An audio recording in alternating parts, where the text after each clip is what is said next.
শাহজালাল বিজ্ঞান ও প্রযুক্তি বিশ্ববিদ্যালয়ে ছাত্র সংসদ সাকসু নির্বাচন স্থগিতের প্রতিবাদে কিশোরগঞ্জে বিক্ষোভ মিছিল করেছে ইসলামী ছাত্র শিবির। বুধবার সকাল 10টায় শহরের ঐতিহাসিক শহীদে মসজিদের সামনে থেকে মিছিলটি শুরু হয়।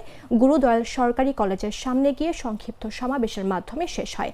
এ সময় দ্রুত সাকসু নির্বাচন বাস্তবায়নের দাবি জানান তারা। সমাবেশে প্রধান অতিথির বক্তব্যে মাহমুদুল হাসান বলেন, অন্যান্য ছাত্র সংসদ নির্বাচনের মতো পরাজয়ের আশঙ্কায় ছাত্রদল নির্বাচন কমিশনের সামনে বিশৃঙ্খলা সৃষ্টি করে সাকসু নির্বাচন বন্ধ করার চেষ্টা করছে। সচেতন ছাত্র সমাজকে সঙ্গে নিয়ে এ ধরনের অপচেষ্টা রুখে দেয়া হবে।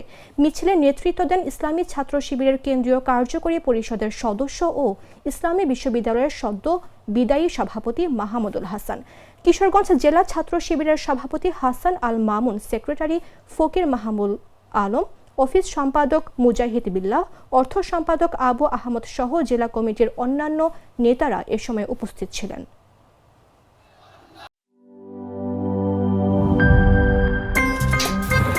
আমার একটা স্মার্ট সিদ্ধান্তে 25% গ্যাসের খরচ কমেছে। ভাবছেন কিভাবে? সাধারণ গ্যাস স্টোভ বদলে আমি এনেছি আরএফএল গ্যাস স্টোভ। এর সাইন্টিফিক নজল ও ব্রাস বার্নার ক্যাপ সমানভাবে তাপ ছড়িয়ে রান্না করে দ্রুত, তাই গ্যাসও বাঁচায় 25%, টাকাও বাঁচে 25%। আরএফএল গ্যাস স্টোভ নিরাপদ ও গ্যাস সাশ্রয়ী।